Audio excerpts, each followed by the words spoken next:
Un an exactement après le terrible épisode de gel qui a très durement impacté les vignobles savoyards, ces derniers redoublent d'efforts pour préparer le cru 2022. Entretien, taille ou palissage, le travail ne manque pas, même si au final, c'est bien Mère Nature qui tranchera. Un gros épisode de gel comme il y a eu l'année dernière, ça a été vraiment ce qu'on appelle les gelées noires. Donc on est vraiment descendu très très bas, -7, -8. Globalement, il y a quasiment pas de dispositif qui permette de lutter contre ça. Des gelées blanches, on va dire plus classiques, -1, -2 degrés, oui, ça passe, ça peut passer, ça se gère. Mais quand on est vraiment sur des épisodes extrêmes, pareil pour la grêle, quand vous avez des orages comme il y a eu en 2019 ici sur Saint-Baldoff à Promont, c'est d'une telle violence qu'il n'y a quasiment rien qui permette de lutter contre ça, quoi. Si aujourd'hui les grosses gelées semblent donc avoir épargné notre territoire, tous les producteurs restent toutefois prudents.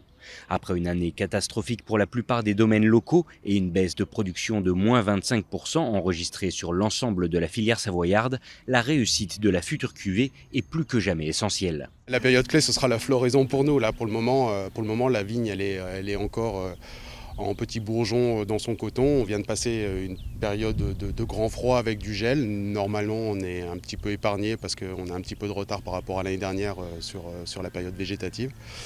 Donc on croise les doigts, mais ça va bien se passer. Pour le moment, il n'y a pas de mauvais signes sur la saison. Cette période de gel nous a fait peur parce qu'elle nous rappelle les événements de l'année dernière.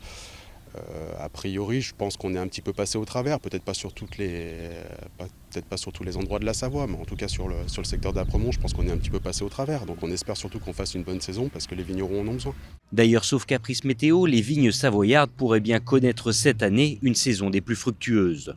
Une évolution étudiée avec attention qui s'étale sur de longues périodes. On estime en effet que 3 années sont nécessaires pour qu'un pied se remette totalement d'un épisode de gel. L'année dernière, la vigne, elle a tellement souffert, elle a tellement pas pu donner qu'il y a quand même de bonnes chances que cette année, elle compense. Et que du coup, la récolte soit plutôt bonne, soit plutôt assez généreuse. Donc maintenant, le problème, c'est qu'on commence seulement. Donc il va falloir gérer jusque fin août, septembre, et qu'on n'est jamais à l'abri de rien, quoi. C'est la nature qui continue à commander. Des signes de bon augure et qui devraient permettre aux vignerons savoyards de retrouver leur niveau de production normal aux alentours de 1 700 000 bouteilles.